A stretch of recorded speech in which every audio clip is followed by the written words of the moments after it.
WhatsApp guys, welcome back once again. So दोस्तों, आज की फिल्म जो एक्सप्लेन करने वाले हैं उसका नाम है माइन, जो कि 2016 में रिलीज़ हुई थी। ये कहानी एक सोल्जर की है, उसके कभी ना हार मानने वाले जज्बे की है। तो ये काफ़ी बेहतरीन और अमेजिंग मूवी है। तो चलिए मूवी की शुरुआत करते हैं। मूवी के शुरुआती सीन में हमें रेगिस्तान दिखाया जाता है, जहाँ पर दो सोल्जर अपने मिशन को अंजाम दे रहे हैं। इनके नाम होते हैं माइक और टॉमी। ये दोनों अपने टारगेट का इंतज़ार कर रहे होते हैं और इनका टारगेट होता है सैयद आसिफ, जो कि हथियारों का सप्लायर होता है और इनका मिशन होता है उसे जान से मारना। तभी यहाँ पर कुछ गाड़ियाँ भर के लोग आ जाते हैं और इनमें से सैयद आसिफ बाहर निकलता है। माइक उस पर निशाना लगाना चालू कर देता है, लेकिन उसके टारगेट के बीच में एक लड़का आ जाता है और इसी बीच उनका एक गार्ड माइक और टॉमी की बंदूक को देख लेता है और उन पर गोलियाँ चलाना चालू कर देता है। माइक और टॉमी वहाँ से भागकर एक चट्टान के पीछे छुप जाते हैं और उसे डाइवर्ट करने की कोशिश करते हैं, लेकिन तभी यहाँ पर एक रेतीला तूफान आ जाता है, जिसका फ़ायदा उठाकर ये दोनों वहाँ से भागकर निकल जाते हैं। सो गाइस, अब इनका मिशन कैंसिल हो चुका है और इन्हें अपने बेस पर जाना है, लेकिन बेस पर जाने के लिए इन्हें गांव जाकर अपनी टीम को इन्फॉर्म करना होगा, क्योंकि अभी इनका काम जो है, अभी इनका रेडियो है वो काम नहीं कर रहा है। अब थोड़ी दूर आगे जाने पर माइक की तरफ एक बोर्ड उड़कर आता है जिस पर लिखा होता है डेंजर। तो टॉमी से देखकर बताता है कि हो सकता है कि ये गांव वालों की एक चाल हो सकती है ताकि वो दुश्मनों को अपने गांव से दूर रखें। लेकिन माइक इस बोर्ड को देखकर बोलता है कि पिछले 40 सालों में 8000 जंगें लड़ी गई हैं और हमने 33 मिलियन माइन यहाँ पर बिछाई है। हो सकता है कि यहाँ पर अभी भी वो माइन मौजूद हो। और टॉमी बोलता है कि ऐसा कुछ नहीं है, ये सब सिर्फ तुम्हारा एक वहम है। तो वो बड़ी मस्ती के साथ आगे बढ़ना चालू कर देता और माइक को कहीं ना कहीं लग रहा था कि यहाँ खतरा है। वो टॉमी को रोकने की कोशिश करता है, लेकिन टॉमी का पैर माइन पर पड़ जाता है और वो धमाके से उड़ जाता है। दोस्तों, इस धमाके में उसके दोनों पैर चले जाते हैं।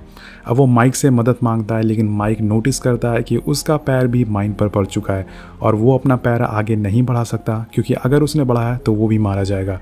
इसलिए वो टॉमी की मदद नहीं कर पा रहा है। इधर टॉमी को बहुत ही ज़्यादा दर्द हो रहा है। वो रेडियो पर अपने बेस पर कांटेक्ट करने की कोशिश करता है और उनसे लास्ट बार रिक्वेस्ट करने की कोशिश करता है कि वो अपने बेटे से बात करना चाहता है, लेकिन शायद उसके बेस वाले उसकी आवाज़ सुन नहीं पा रहे हैं, उनका कनेक्शन हो नहीं पा रहा है। ये सब देखकर माइक उसे बोलता है कि वो मॉर्फिन लगा ले, इससे उसका दर्द थोड़ा कम हो जाएगा। लेकिन ऐसा करने के बाद भी वो दर्द से और ज़्यादा तड़प रहा होता है और ये सब देखकर माइक से सहा नहीं जाता। वो बोलता है कि मैं अपने पैर हटा रहा हूँ और तुम्हारी तरफ आगे आ रहा हूँ।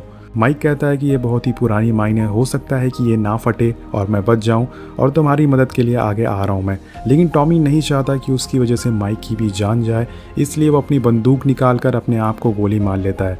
और ये देखकर माइक बहुत ही ज़ोर से चिल्लाता है और रोने लगता है, क्योंकि उसके ही सामने उसके बेस्ट फ्रेंड की मौत हो गई है, उसके सच्चे दोस्त की मौत हो गई है और वो कुछ नहीं कर पा रहा है।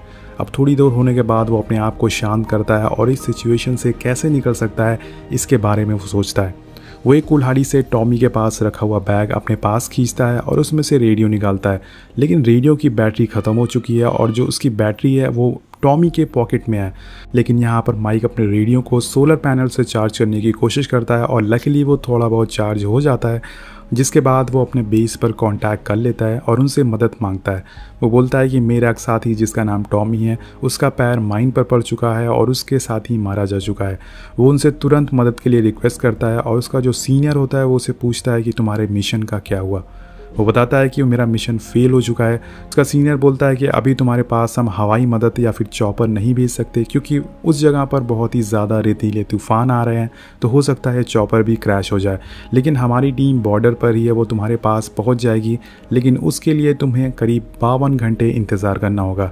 ये सुनकर माइक बहुत ही ज़्यादा उदास हो जाता है, लेकिन उसके पास कोई और रास्ता नहीं है। उसे रेगिस्तान में 52 घंटे बिताना ही होगा, जो कि बहुत ही ज़्यादा मुश्किल है।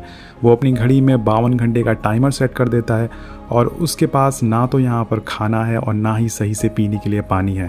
तभी उसकी मुसीबत कम नहीं होती है और यहाँ पर एक और तूफ़ान आ जाता है। वो अपने मुंह पर कपड़ा बांधकर अपनी गन को एक स्टैंड बनाकर वहाँ पर अपने आप को रोकने की कोशिश करता है और थोड़ी देर बाद वो तूफ़ान वहाँ से निकल जाता है। वो किसी तरह से अपने आप को बचा लेता है, लेकिन इसी तूफ़ान में टॉमी की बॉडी खिसक कर उसके पास आ जाती है और माइक उसकी पॉकेट से वो रेडियो की बैटरीज ले लेता है। लेकिन अब वो देखता है कि उसके पास बैटरीज तो है, लेकिन उसका जो रेडियो है वो उससे दूर जा चुका है। इस रेगिस्तान में ना तो दोस्तों पानी है और ना ही खाना है खाने के लिए, इसलिए अब माइक की हिम्मत टूटती जा रही है और वो आसमान में खाली जगहों पर कई गोलियां चलाता है और मदद के लिए ज़ोर से चिल्लाता है, लेकिन इस रेगिस्तान में उसे सुनने वाला कोई नहीं है। माइक अब हार चुका है, इसलिए वो खुद को मारने वाला होता है, खुद को मारने की कोशिश करता है। लेकिन तभी उसे एक आदमी अपने सामने दिखता है और ये आदमी उसकी तरफ ही आ रहा था। ये गांव का आदमी होता है और माइक उसे हाथ ऊपर करने के लिए बोलता है और मदद मांगता है कि जल्द से जल्द वो उसकी मदद के लिए उसके पास आए। लेकिन ये आदमी, जिसका नाम बार्बर होता है, वो बहुत ही ज़्यादा फ़नी टाइप का आदमी होता है।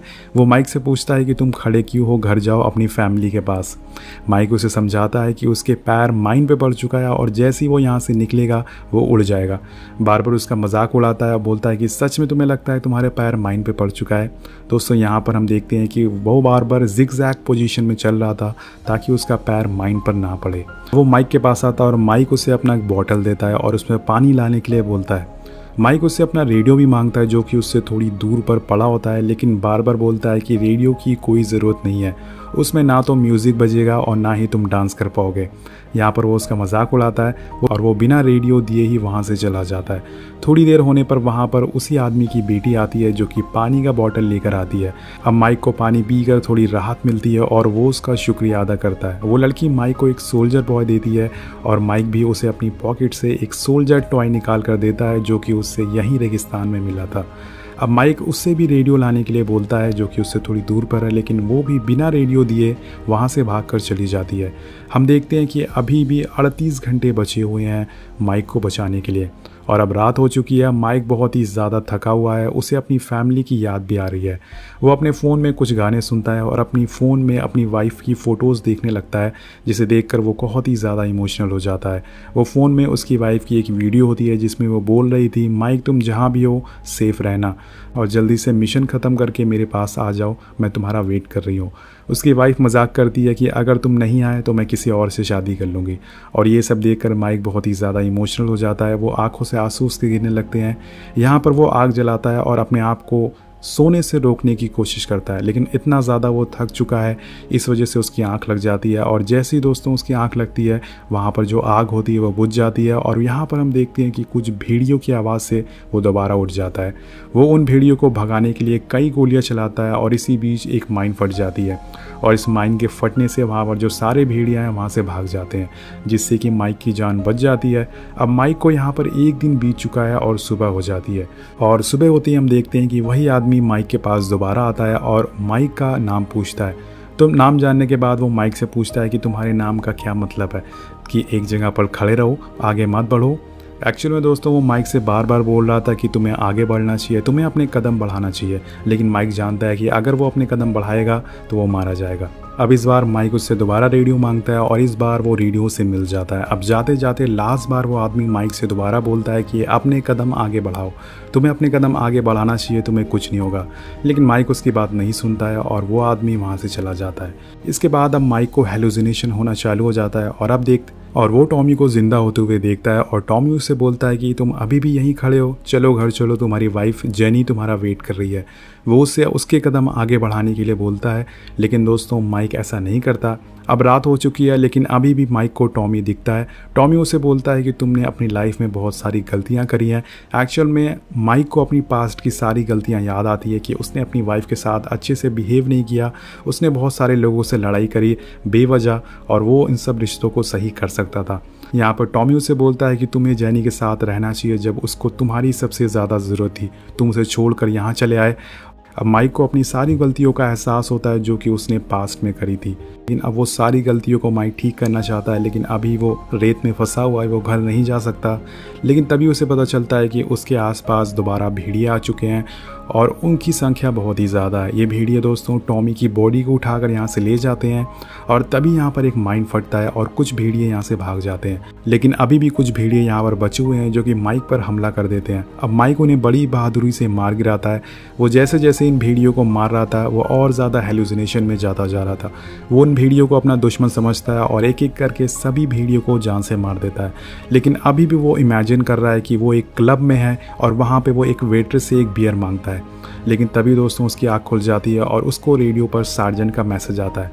वो उनसे बात करता है और वहाँ पर उसे पता चलता है कि उसके पास सिर्फ 10 घंटे बचे हुए हैं घर जाने के लिए। लेकिन तभी उसका सीनियर उसे बताता है कि जो टीम तुम्हारे पास आने वाली है वो डिले हो गई है, उनका मिशन कैंसिल हो गया और उन्हें तुम्हारे पास आने में 10 घंटे और लगेंगे।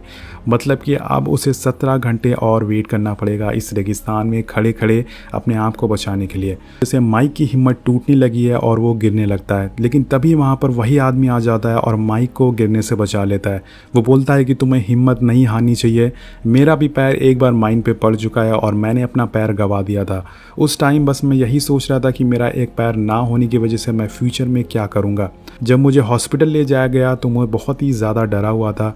वहाँ पर मुझे एक गाना सुनाई दे रहा था जिसमें सिंगर बोल रहा था कि हमेशा आगे बढ़ते रहना चाहिए, कभी डर के पीछे नहीं जाना चाहिए। लेकिन मुझे वो गाना सुनाई नहीं दे रहा था, मैं बस अपने पैर के बारे में सोच रहा था कि मेरा एक पैर ना होने की वजह से मेरा फ्यूचर कैसा होगा। तभी वहाँ पर एक नर्स आई मेरे पास और उसने मुझे स्माइल देकर देखा, जिसके बाद मुझे गाना सुनाई दिया और उसका मतलब पता चला और मुझे एहसास हुआ कि मुझे भी आगे बढ़ते रहना चाहिए और उसे हिम्मत नहीं हारनी चाहिए, उसे अपने कदम आगे बढ़ाना चाहिए। यहाँ पर वो एक आदमी एक और चीज़ बताता है कि यहाँ की जो माइने हैं वो निकाल कर वो लोग बेचते हैं ताकि उनसे तो थोड़े पैसे कमा सकें, और जहाँ से वो माइन निकालते हैं वहाँ पर वो एक टीन का बॉक्स रख देते हैं ताकि मेटल डिटेक्टर से पता ना चले कि यहाँ से माइन निकाल ली गई है। और ये सब बोलने के बाद वो यहाँ से जाने लगता है। माइक उसे रोकता है कि उसे अकेले छोड़कर यहाँ से ना जाए, लेकिन बार बार उसकी बात नहीं मानता। वहाँ से अपनी बेटी के साथ उसे छोड़कर वहाँ से चला जाता है। इसके बाद माइक का हेलुसिनेशन और ज़्यादा बढ़ने लगता है। वो अपने आप को अपने घर में इमेजिन करता है जहाँ पर बचपन में उसके डैड उसकी मॉम को और उसे पीटा करते थे, उसे मारा करते थे, वो चिल्ला कर उनसे बात करते थे और वो रियलिटी में उनसे लड़ने की कोशिश करता है। हम देखते हैं कि वो फाइट कर रहा है, वो और चीज़ों को इमेजिन करता है जैसे कि अपनी वाइफ के साथ बिताए हुए कुछ अच्छे पल। और तभी टॉमी उसे सपने से बाहर ले आता है और बताता है कि तुम्हारे लिए मदद आ चुकी है। फ्लेयर गन देता है और चलाने के लिए बोलता है, लेकिन तभी माइक को याद आता है कि टॉमी तो मर चुका है और वो रियलिटी में आ चुका है। और इसी पल वो अपने साथ हुए हादसों को दोबारा याद करता है और सभी को मारने की कोशिश करता है। अब यहाँ पर उसके सामने उसके डैड दिखते हैं और वो उन्हें भी मारने की कोशिश करता है, लेकिन तभी उसके डैड उसको गले लगा लेते हैं और माइक को एहसास होता है कि जिनसे वो दूर जा रहा था वो सभी उसके करीब हैं, वो सभी उनसे प्यार करते हैं। इसके बाद वो देखता है कि फ्लेयर गन उससे दूर पड़ी हुई है, लेकिन उसे उठाने की वो बहुत कोशिश करता है, लेकिन वो उसे उठा नहीं पाता है। और दोस्तों यहाँ पर उसके साथी भी आ चुके हैं उसे बचाने के लिए, और अगर उसने फ्लेयर गन नहीं चलाई तो वो यहाँ से चले जाएंगे। इसके बाद उसके पास कोई रास्ता नहीं होता, कदम आगे बढ़ाने होंगे, लेकिन जैसे ही वो अपने कदम आगे बढ़ाता है दोस्तों वो माइंड नहीं फटता है। जी हाँ, ये सब देखकर माइक बहुत ही ज़्यादा हैरान हो जाता है कि ऐसा कैसे हो गया। वो उस जगह को खोदना चालू कर देता है जहाँ पर वो उसे एक टीन का डिब्बा मिलता है। जैसे कि डिब्बे वो खोलता है उसके अंदर एक टॉय सोल्जर होता है। दोस्तों उसे उस आदमी की बात याद आ जाती है कि हमने माइंड निकाल कर यहाँ पर टीन के डिब्बे लगा दिए थे। तो इस बात को याद करके बहुत ही ज़्यादा हंसने लगता है और वहीं लेट जाता है। अब माइक उस फ्लेयर गन को भी चला देता है, जिसके बाद उसके जो साथी होते हैं उसे सही सलामत बचा लिया जाता है। अब माइक जब वापस जेनी से मिलता है तो वो पूरी तरह से बदल चुका है और अब वो पहले वाला माइक नहीं रहा है। सो गाइज़, अगर बात करें कि इस मूवी से हमें क्या सीख मिलती है, तो मुझे लगता है कि लाइफ में कभी कभी कड़ी मुश्किलें या फिर टफ़ टाइम भी आना चाहिए, जिससे कि हमें एहसास हो सके कि हमारी फैमिली की क्या वैल्यू है हमारी लाइफ में।